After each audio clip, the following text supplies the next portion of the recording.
Bismillahirrahmanirrahim. Assalamualaikum warahmatullahi wabarakatuh. Ketemu lagi sama aku di JR, di Geria, di JR.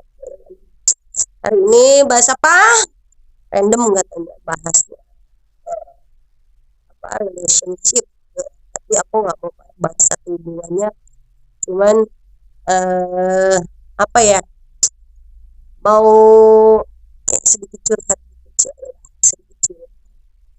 Nggak curhat sih, lebih kepada apa ya? Pengalaman aja lah untuk apapun itulah. Lebih bahas kepada tentang kemarin yang status dibikin di status saya. Ternyata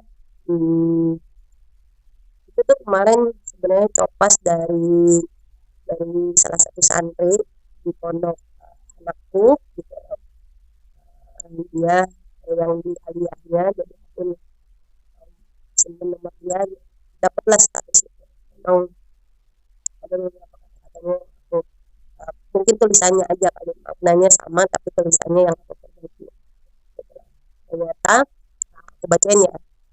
Saat ini kita sedang berada pada zaman ulama banyak yang wafat, ilmu semakin banyak diangkat, fitnah semakin mencuat, kemunafikan semakin melekat, orang yang dipercaya malah berkhianat, dan masih banyak yang lain.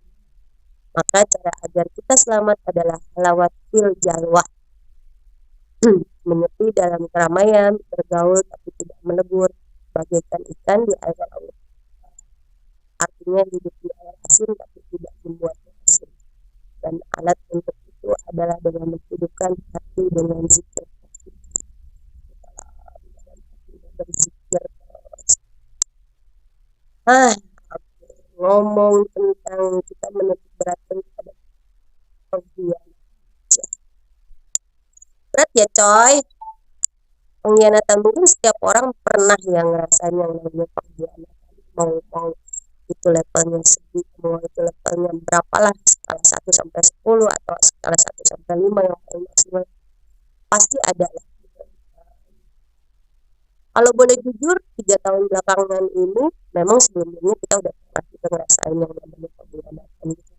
Pastilah setiap orang punya proses fasenya yang nanti ketemu lagi di titik itu, ketemu lagi di titik itu. Nah 3 tahun belakangan ini memang kita proses pengkhianatan tuh ketemu sama dalam satu hubungan gitu. Apalagi kita kan hubungan bisnis itu bisnis manusia ya, yang artinya kita ketemu orang banyak gitu dalam lingkungan, siapapun ketemu orang keluar masuk siapa aja lah gitu. Dan namanya berhubungan sama orang, ada yang baik, ada yang juga itu melakukan pengkhianatan. Nah 3 tahun terakhir ini memang cukup ketemu banyak yang begitu, memang punya puncaknya di akhir tahun kemarin dan awal tahun ini. Tapi akhirnya pun ternyata belajar lagi. Artinya gini, dalam satu hubungan mau itu kita baik atau kita gagal, istilahnya ada pengkhianatan tadi, yang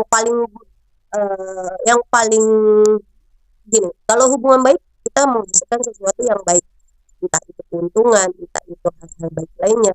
Tapi dalam satu pengkhianatan, ketika kita berhubungan sama orang, kita tuh nggak cuma dapat luka sebenarnya, tapi dapat pembelajaran. Apa pembelajarannya? Banyak lah gitu. Akhirnya kita tuh ketahui nih bahwa karakter orang yang berkhianat sama kita tuh modelnya kayak gini. Dan saat kita tahu bahwa orang berkhianat ini modelnya kayak gimana, nextnya kan kita belajar lagi untuk walaupun kita terulang dengan orang karakter baru, orang baru akhirnya berkhianat lagi, akhirnya kita punya kayak buku kamus gitu loh, kayak buku yang nextnya nih kita bisa buka lagi, kita bisa ulang, oh ternyata model begini di alur ini dia akan begini, oh di alur ini dia begini. Akan ada tuh benang merahnya yang bawa, dalam intinya gini, kesimpulannya adalah saat kita ketemu orang lalu dihianati adalah belajar tidak memakai hati gitu. Artinya apa? Kadang-kadang kita merasa itu adalah satu pengkhianatan karena kita terlalu peduli, kita terlalu sayang, kita terlalu dalam hubungannya tuh kita terlalu berlebihan. Artinya apa-apa tentang dia, apa-apa dia yang dipikirkan atau prioritasnya dia gitu loh. Nah Jadi belajarnya untuk apa? Khawatir Allah cemburu gitu. Makanya kadang-kadang kan kita nggak bisa milih untuk kita peduli atau sayang sama siapa gitu.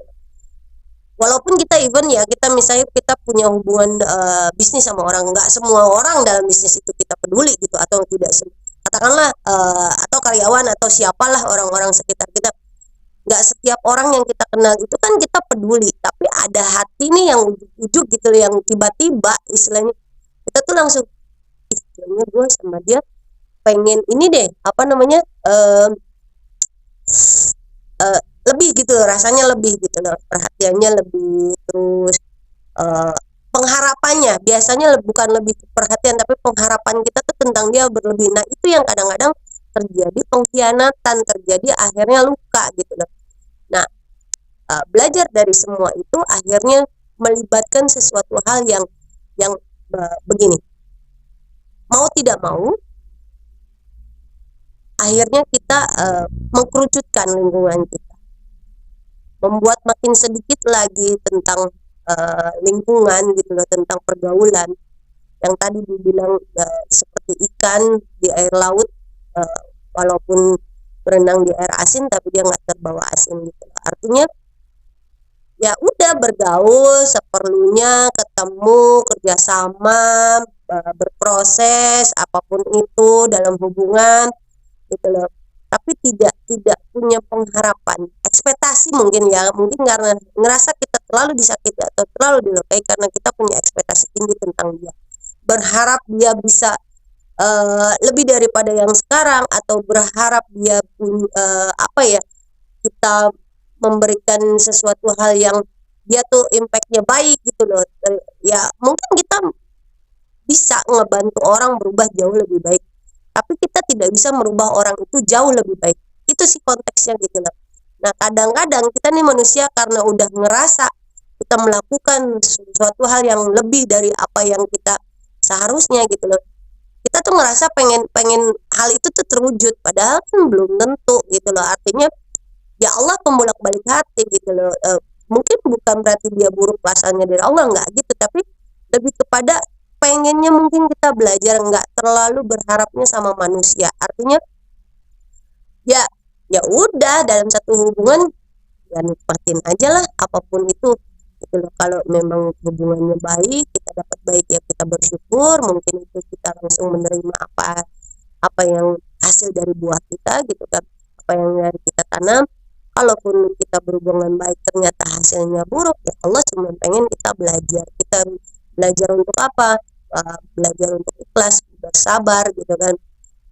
Memang satu hal yang paling ini aku pribadi ya, yang paling susah adalah ketika bersabar gitu loh. Artinya aku lebih kepada menahan diri sih. Kalau konteks sabar mungkin berat buat aku ya gitu, atau ikhlas gitu loh. Itu nanti akan seperjalanannya pasti ketemu sebenarnya ikhlas itu apa, tapi maksudnya di awal-awal mungkin nggak akan ada yang namanya ikhlas mungkin ya gitu loh. Lebih kepada ya udahlah akhirnya sabar amat gitu loh. Itu sih gitu. Makanya ya buat siapapun dia gitu, kalau ketemu ada pengkhianatan atau sejenis luka dari orang lain yang kita harapkan baiknya nggak baik, ya terima aja gitu loh, nggak bisa dilawan gitu, karena memang itu proses kita.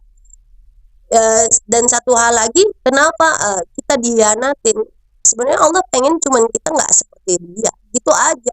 Jangan sampai ketika kita dihianatin sama orang, kita balik mengkhianati orang, membalas dendam untuk itu kan yang paling juga sangat bodoh gitu loh. Lu tahu rasanya dihianatin kayak apa, tapi lu mengkhianati orang lain. Nah itu sih gitu, pelajarannya di situ gitu loh.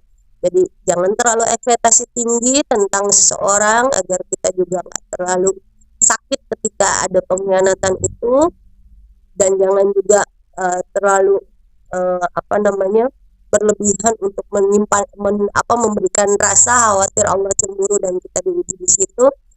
Dan yang terakhir adalah kita belajar untuk tidak menjadi orang yang berkhianat. Paling itu ya untuk saat ini gitu loh.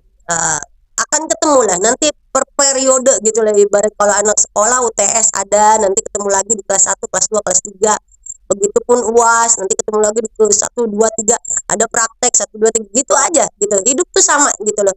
Misalnya tahun ini kita lolos, tahun depan kita naik lagi, begitu lagi ketemu lagi. Dan walaupun memang sebenarnya setiap kehidupan, ujian apapun itu, kita mungkin ada peningkatan. Artinya lukanya mungkin bertambah, tapi Masya Allah nikmatnya pasti bertambah gitu loh, dan ilmunya pasti bertambah gitu. Yang harus kita sadarin sebenarnya, bukan disadari atau tidak ya, tapi memang harus kita sadari gitu loh, bahwa setelah kejadian apapun itu, termasuk pengkhianatan di dalamnya, pasti ada hal-hal baik yang bertambah dalam diri kita. Itu yang harus kita cari gitu. Jangan sampai kita hanya mengeluh meratapi seakan-akan cuman kita yang punya masalah, seakan-akan cuman kita yang terluka, orang lain nggak ada, bahagia-bahagia aja. Nggak semua orang tersenyum atau tertawa itu karena memang dia bahagia, atau kadang tertawa terbahak-bahak atau misalnya tertawa keras pun itu mereka ada kekosongan di dalam hatinya gitu loh. Makanya udahlah, nggak usah iri sama rezeki orang kalau kata Ustadz gitu loh, karena nanti kamu nggak tahu apa yang diambil dari dia, dan belum tentu saat diambil dari kamu akan sanggup seperti orang itu gitu loh. Artinya ya udah, kalau memang kamu diuji di situ, takaran kamu di situ, ujiannya ya udah nikmatin aja gitu loh. Kalau ketemu pengkhianatan, belajarlah satu hal, jangan pernah jadi seperti itu. Oke, gitu aja kali. Terima kasih buat saat ini, buat siapapun pengkhianat di sana. Aduh maaf deh, sorry, mungkin gue juga pernah kali ya, gue nggak tahu deh, bagi orang mungkin gue mengkhianati cinta, wow. Gitu ya, nggak tahu lah gitu. Untuk siapapun yang pernah melakukan hal salah, semoga bisa berpikir dan bisa jauh lebih baik. Kalaupun yang tidak pernah melakukan, jangan juga menjudgment bahwa diri kamu akan terlolos dari ujian itu, karena juga kita nggak bisa bilang bahwa kita nggak akan seperti itu. Kita minta perlindungan aja sama Allah yang paling benar gitu loh. Semoga apapun itu yang terbaik gitu loh. Ketemu pengkhianat, insya Allah kasih kok jauh yang lebih baik gitu loh. Artinya nanti satu orang diganti dengan 1000 orang, Allah nggak ada yang mungkin gitu loh. Jadi biarkan aja lah gitu, hal-hal itu terlewati gitu loh. Oke, paling gitu aja. Terima kasih, sampai jumpa nanti lagi, nanti kita cerita mungkin yang lain-lainnya lah nanti. Oke deh, gitu aja dulu ya. Ya udah, wassalamualaikum warahmatullahi wabarakatuh.